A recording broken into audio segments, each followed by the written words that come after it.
and welcome to Social Coconuts. My name is Andrea, and in this video you'll learn 8 different collocations with common verbs such as come, do, out, and take that you need to pass your Cambridge English exams. With each verb, I will give you 2 different examples and the meaning of the collocation. You can also practice with a free worksheet copy that you can use for self-study and to check your progress. Without further ado, let's get started.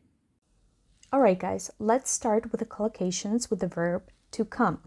The first one is to come as a shock, or to come as a shock to someone, which means to be very surprised by something. For example, since you're always late for class, it should not come as a shock that you would get detention. Now let's look at the second collocation with come. To come to an end, or to come to an untimely end, with the meaning of to die at a young age. Let's look at this collocation in context. That poor little child came to an untimely end because her illness worsened so quickly. Moving on to the second part of the collocations, we have the verb to put. The first one is to put one's foot in it. This means to say something that causes someone to be embarrassed, upset, or hurt, especially when the speaker didn't expect that reaction. Let's look at this example. I really put my foot in it when I asked her about her job. It turns out she had been sacked a few days ago. Now let's look at the second collocation with the verb put. To put pressure on someone or to put pressure on something, which means to put someone or something in a difficult situation or to try and persuade or force someone to do something. Now let's have a look at this sentence as an example.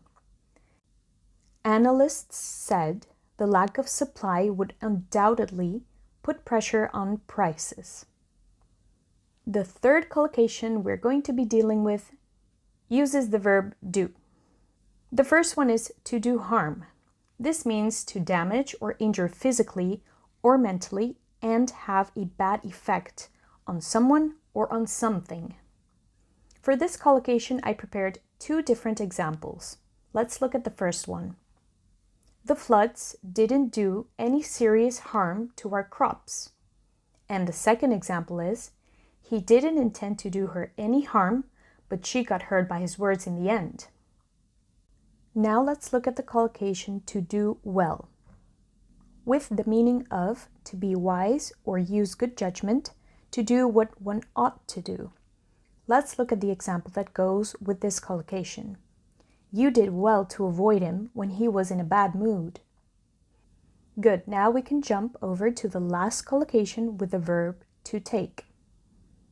The first one is to take pleasure in something. This means to enjoy something or to enjoy yourself. John takes pleasure in playing tennis at the weekends. Now let's look at the second collocation with take. This one is to take it for granted, with the meaning of to believe something to be the truth without even thinking about it. Like in this example, I think he took it for granted that he'd be re-elected and it came as a shock when he lost. However, we then also have a variation that I want to share with you of this collocation, and it looks like this. To take something or someone for granted. This means if you take situations or people for granted, you don't realize or show that you're grateful for how much you get from them. For example, you don't know how lucky you are living in a wonderful home like this. You take it all for granted. Now, what you'll need to do is make sure you download the free copy to practice what you've learned here.